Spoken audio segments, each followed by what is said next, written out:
Good morning, everyone. Poll after poll shows it's the topic that's on everyone's mind these days. What is up with our economy, both local and national, and where is it heading?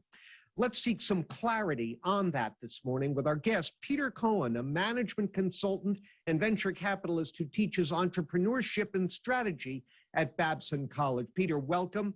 Happy holidays to you. Same to you. I always like having you on because you don't pussyfoot around and you approach these issues with great clarity and evenness. Let's cut right to the chase. Give it to us straight. Is the inflation that we're suffering with going to be with us for the long term, maybe another year or more, or can we reasonably expect relief in the new year? It's going to be around at least for the next year. And the reason is because the problems with the supply chain have not yet been solved. Having said that, I don't think raising interest rates is going to solve the problem. I think it's basically a business problem. It's a problem of logistics. It's a problem of clearing out ports so that things are unloaded on a timely basis. It's also a question of companies deciding that maybe the idea of just-in-time inventory, where they're having things made in a low labor cost country and having them shipped to the U.S. and then delivered to people's houses or to the customer, maybe that model is broken.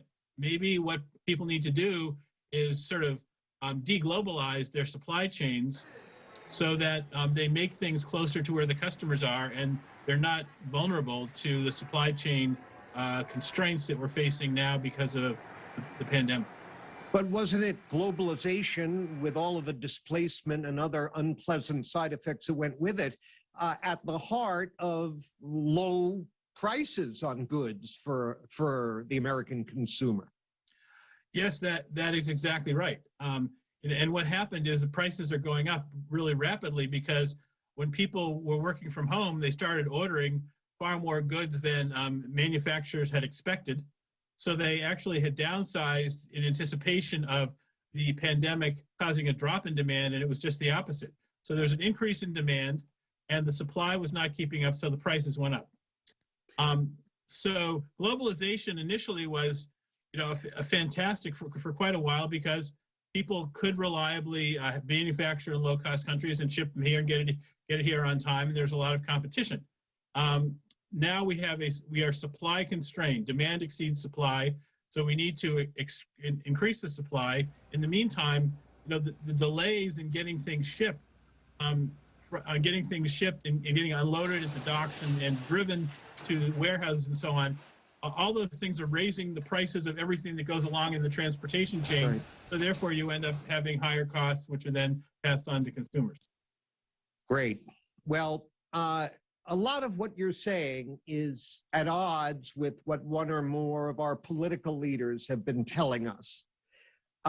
What's your level of confidence that in Washington or here on Beacon Hill, our political elites have a clue what they're doing when it comes to the economy? Well, I think, Massachusetts government in general, I think has a much higher level of understanding of what's going on. I think that when people use the term temporary to refer to inflation, I don't think they're being very specific about how temporary.